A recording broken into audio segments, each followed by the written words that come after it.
Olá, meu amigo, minha amiga, estamos de volta com mais um Portal do José, hoje para mais um encontro no Brasil, onde uma expressão popular que é muito conhecida se aplica com muita precisão para esse momento que a gente está vivenciando. A expressão diz que a fila andou. Gente, quando a gente olha para trás, nós vamos nos dar conta que há 30 dias, há exatos 30 dias, nós tivemos eleições presidenciais aqui no nosso país que mudaram o rumo do Brasil. Isso fica muito claro quando a gente percebe o comportamento das pessoas que estavam ocultas, que a gente às vezes não enxergava, mas elas estão hoje manifestando uma série de insanidades nas frentes dos quartéis, em muitos movimentos, na internet, nos grupos de WhatsApp, enfim, e até em alguns veículos de comunicação também. Isso tudo faz com que a gente tenha real noção do perigo que nós corremos aqui no nosso país se essa gente tivesse conseguido emplacar a figura de Bolsonaro por mais 4 anos. Gente, nós teríamos aqui, de fato, a destruição de uma série de valores, uma série de instituições que ainda não foram destruídas por esse desgoverno que passou aqui no nosso país. Pois bem, mas quais são as novidades, o que está acontecendo, o que essa gente ainda está esperando, que não vai acontecer, o que a gente tem que ficar muito atento, daqui para frente, porque essas pessoas continuam a se movimentar. Pois bem, vou conversar com vocês a partir de agora, mas antes de mais nada, é sempre muito importante convidar você que está chegando agora e está nos conhecendo, para que você se inscreva aqui. Você que é muito bem-vindo, conheça os nossos outros vídeos, dê o seu joinha, mande seus comentários, aquele protocolo muito importante que faz a gente chegar a mais pessoas como você. Se você gostar mais ainda do nosso espaço, se inscreva no nosso clube de membros e participe dos nossos chats, que todos os dias eu abro aqui entre 5 horas, 5 e meia, para bater um papo com vocês e também para conectar as pessoas todas no Brasil e no mundo que se interessam pelos nossos assuntos que discutimos todos os dias aqui no nosso portal, tá bom? Então, vamos seguir em frente. Gente, muitas pessoas têm me perguntado nos nossos comentários sobre o futuro do Brasil no plano econômico, O que eu acho, por exemplo, da indicação de Fernando Haddad para a pasta da Fazenda. Olha, gente, eu acho muito boa. Quais seriam as opções? A gente, analisando o que nós temos nesse universo do mundo da economia, a gente teria sempre alguém com um perfil mais neoliberal. Uma pessoa que tivesse uma visão muito crítica a tudo aquilo que a gente está vivenciando, ao mercado, a banco, ao sistema financeiro, não seria uma pessoa muito bem-vinda nas hostes do poder que a gente tem hoje no país, o poder real. Então a figura de Haddad me parece uma figura muito interessante, porque já foi prefeito de São Paulo, já administrou um orçamento poderosíssimo, é uma pessoa que não tem nenhuma mácula na sua história e tem uma visão política voltada a uma sensibilidade, conectada com uma sensibilidade social, o que é aquilo que exatamente o presidente Lula quer imprimir para o próximo governo. Alguém que esteja no principal ministério do nosso país, que vai cuidar do orçamento, não tem que ser propriamente um tecnocrata, tem que ser uma pessoa que esteja imbuída de uma missão de pegar o orçamento da nação e reverter esse orçamento para a maioria do interesse popular, do interesse do povo brasileiro, o interesse nacional. Isso é que define se aquela pessoa é talhada para aquela função ou não.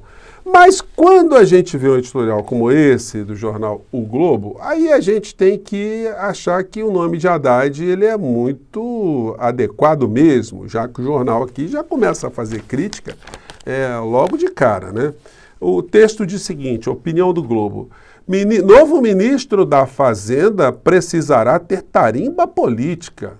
Pois bem, quem teve tarimba política nos últimos 4 anos aqui, São preocupantes declarações recentes de Lula e Fernando Haddad sobre contexto econômico. É mesmo, hein? Puxa vida, então quais seriam as declarações boas para o mercado, para os jornalões, Bem, eles estão muito chateados aqui com essa perspectiva de ser o Haddad o futuro ministro da Fazenda. Eles queriam quem? Que renomeasse o Paulo Guedes? Se nomeasse o Paulo Guedes, eles iam soltar fogos, Porque aqui eles colocam, sem citar o nome de Paulo Guedes, que as políticas implementadas por Paulo Guedes foram também as políticas apoiadas pelos grandes grupos econômicos, principalmente os grupos midiáticos. Vamos ver esse trecho aqui. Futuro ministro da Fazenda, cujo nome deverá ser anunciado nesta semana pelo presidente eleito Luiz Inácio Lula da Silva, precisa ter qualidades mínimas para que o governo tenha chance de sucesso. A primeira é entender os desafios na corrida das nações. O Brasil avança lentamente há várias décadas. No lado positivo, aí eles vão dizendo aqui, no lado positivo, o que aconteceu no Brasil do ponto de vista da economia nos últimos tempos. Melhoramos a capacidade de mão de obra graças a avanços na educação. Nós melhoramos a educação no Brasil e a mão de obra. Promovemos uma reforma da Previdência. Promovemos quem, né? E a reforma trabalhista, que aperfeiçoou o mercado de trabalho. Olha só, né? O mercado escravocrata, para eles está ótimo. E demos independência ao Banco Central. Demos independência ao Banco Central? Demos quem, cara pálida? Pois bem, para que persiga as metas de inflação sem interferência política. Mais à frente, eles colocam, mas é preciso que seja um político com tarimba, disposição para o diálogo e uma atitude de aprendizado humilde diante dos desafios. Né? Eles cobraram isso de Paulo Guedes? Pois bem. E aí eles vão fazendo, o novo ministro da Fazenda também precisará ter capacidade de fazer uma leitura acertada do contexto internacional, blá, blá, blá, blá, blá, blá, blá, blá. Então, para eles, o melhor seria o Paulo Guedes, ou a filosofia de Paulo Guedes reencarnada em alguém ali. Então, eu vejo a indicação de Haddad como uma indicação muito positiva pelas questões que eu acabei de apresentar para vocês aqui. Compromisso com mudanças, compromisso em colocar o orçamento da nação voltada para o povo brasileiro, que foi a promessa de campanha do presidente Lula. Gente, mais cedo eu publiquei aqui um vídeo com vocês que teve uma repercussão muito legal, porque eu mostrei imagens do mundo inteiro, ou de países de terceiro mundo, de povos assim muito felizes com a vitória do Brasil na Copa do Mundo. Muito legal, gente. Se vocês não assistiram, assistam para vocês verem. Que bacana a conexão que muitos povos têm com o Brasil através do futebol. É muito mais do que futebol, é uma solidariedade internacional de povos que se espelham no Brasil, quando o Brasil enfrenta nações consideradas potências, nações imperialistas, quando enfrenta essas nações e vence no futebol, vence em espetáculos muito bacanas, né? Com rapazes que ficaram ricos, mas vieram de locais muito pobres aqui em nosso país. Então há uma identificação muito grande. Infelizmente, as pessoas que estão hoje no poder, elas estão torcendo contra a seleção brasileira e isso fica muito visível, inclusive no comportamento do atual presidente da República, exceto do Bananinha, né, que foi pegar uma boca rica lá no Catar, enquanto os bolsonaristas ficam ali no lixo. Alguns foram para o luxo e eles foram para o lixo. Então, se você não assistiu, gente, na capa do vídeo mais cedo, tem a foto do Mala e do Eduardo Bananinha no avião, né, dentro de um avião. Então, assistam ali, porque tem as cenas que muita gente se emocionou. E aí, para vocês terem uma ideia como é que o futebol é uma coisa extraordinária, ou seja, ela acaba sendo mais do que futebol, tem uma matéria que eu vou compartilhar aqui com vocês, que fala do Pelé na vida do Sebastião Salgado, né, um dos maiores fotógrafos do mundo, que estava em Ruanda num período que estava tendo uma guerra. Teve um massacre muito grande ali, Ruanda, Tanzânia, e ele estava ali naquele epicentro ali, e de repente, encurtando a história, ele se viu cercado por pessoas ali que acreditavam que ele era um francês, portanto inimigo daquelas pessoas, e iriam liquidá-lo, iriam matá-lo ali. Eis que ele saca o passaporte do bolso e mostra para as pessoas que ele era do Brasil, e que ele era do país que era do Pelé. Quando ele falou Pelé, aquelas pessoas todas começaram a levantar as foices, os facões, as suas armas e começaram a gritar Pelé, Pelé, Pelé. E o Sebastião Salgado, numa das entrevistas que ele deu, uma que eu vi no Jô Soares, ele dizia que ele nunca tinha encontrado com Pelé, mas ele gostaria muito de encontrar com Pelé para agradecer ao Pelé, porque o Pelé salvou a vida dele. Gente, isso para vocês verem, como um atleta como o Pelé, ele projetou o Brasil para o mundo, sobretudo para esse mundo do terceiro mundo, né, o mundo subdesenvolvido, pela sua imagem, pelo seu talento, pela sua arte, como ele levou o Brasil, e elevou o Brasil, né, para situações que nós não tínhamos anteriormente. Então, é mais do que futebol. E aí é muito legal ver a magia que isso desperta nas pessoas até hoje no mundo inteiro. O povo sai na rua para comemorar as vitórias do Brasil, né? É muito legal, enfim, contrastando com com essa história que nós estamos vendo aqui do presidente da República que não está nem aí, está deprimidíssimo com isso, né? Pois bem, e aí seguindo aqui na nossa pauta, TCE bloqueou 13.600.000 reais encontrados na conta do PL. Já decretou, a grana já está perdida ali, já está bloqueadíssima. E o Valdemar da Costa Neto vai a Bolsonaro pedir que o presidente fale com seus apoiadores. O Valdemar, a gente não sabe o que ele está querendo, que o Bolsonaro fale para os apoiadores para radicalizarem ou para puxarem o freio de mão ou para ir para suas casas ou para montarem um centro de aterrissagem de discos voadores, né, para se conectar com extraterrestres para salvar o Brasil de comunistas, enfim. O que está querendo? E o Bolsonaro já deu uma resposta. Valdemar Costa Neto pede, mas Bolsonaro afirma que ainda não tem o que falar para apoiadores. Gente, esse que é um líder, hein? 30 dias depois das eleições, ele não tem o que dizer para os apoiadores. O que ele podia dizer é o seguinte, né? Fujam para os montes, porque senão vocês vão ser presos quando, de fato, o Lula tomar posse. Porque essas pessoas que estão se colocando enquanto malucas hoje, enquanto doidas, na verdade, elas estão cometendo crimes. E os criminosos têm que prestar contas com a justiça, com a polícia, com a lei. Então, se ele pudesse dar um conselho, ele daria nesse sentido. E o Valdemar está tentando, de alguma maneira, hoje ele vai fazer um jantar, para confraternizar as pessoas. Você está querendo que o Bolsonaro vá a esse jantar? Eu não acredito que o Bolsonaro vá nesse jantar, porque, enfim, ele mal falou com o Mourão outro dia ali, ele não vai, ele não está falando, não está escrevendo nada, está publicando nada, está falando de seleção brasileira. Esse homem está no desespero, querendo se safar da polícia, da justiça, é a única coisa que tem na cabeça dele hoje em dia.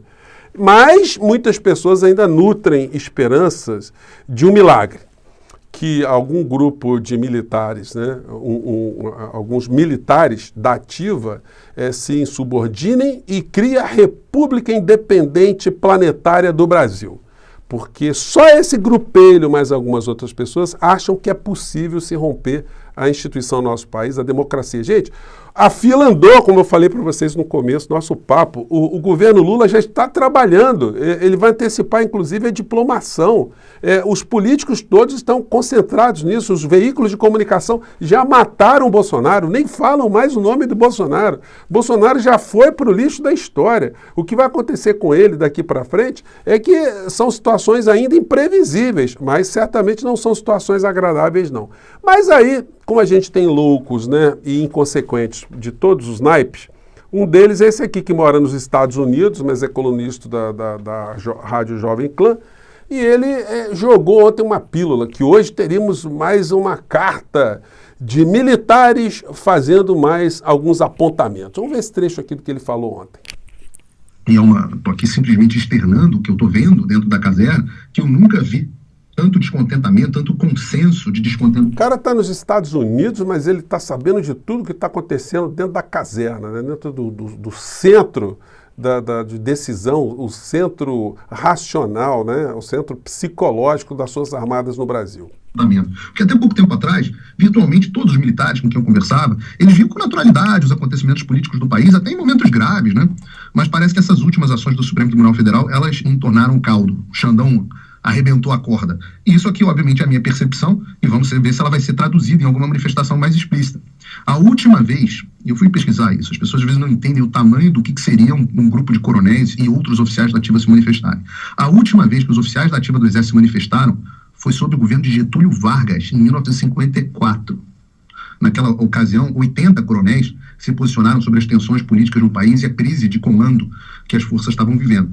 Só para as pessoas que estão em casa entenderem a gravidade do que foi essa carta naquele momento, essa carta foi de fevereiro de 54, em agosto de 54, o Getúlio Vargas foi pressionado pelos comandantes, né, aí sim os generais, das forças, de todas as forças armadas a renunciar, e ele acabou resolvendo isso com um tiro no próprio peito. Então, da última vez que os oficiais do Exército Brasileiro da ativa se manifestaram, o presidente deu um tiro no peito alguns meses depois. Gente, então tirem... Se isso for verdade, né, que os militares estão articulando alguma coisa, tirem as armas de perto do presidente da República, porque o final do Getúlio Vargas foi determinado com a sua própria vida. Esse tipo de manifestação pode dar ideias muito ruins para o atual presidente da República, né? E atualizando esse tipo de bravata, o que o mesmo Falastrão disse ontem, o que ele está publicando há pouco no seu Twitter. Recebi essa mensagem de oficiais atribuídas ao general Soares, comandante militar do Sul.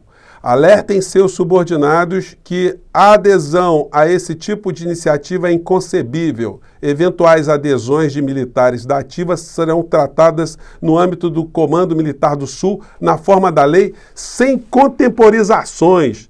Então, é legal, se manifestem mesmo, façam insubordinação, façam cartinhas, porque vocês vão ver o que vai acontecer. Vocês vão ficar somando ali as pessoas que agora estão do lado de fora do quartel, vão virar novos mendigos, novos abilorados ali tentando conexão com extraterrestres, porque vocês não vão conseguir mudar a realidade institucional do nosso país. Do jeito que as coisas já estão colocadas, percebam, a fila andou. Mas se vocês querem ficar lá para trás na fila, querem ficar travancando a fila, vocês vão acabar na cadeia. E não é a cadeia comum, é a cadeia militar. Porque o Código Penal Militar disciplina o que acontece com militares insubordinados. E aí o presidente da República, o próximo governo, não vai precisar nem ter trabalho. As próprias Forças Armadas vão, dentro do Código Penal Militar, expelir esse bando de malucos que ainda querem fazer alguma coisa contra o planeta, né? Na contramão do planeta. Gente, eu fico por aqui mais uma vez. Um grande abraço e vamos seguir em frente, porque a fila está andando. Até lá.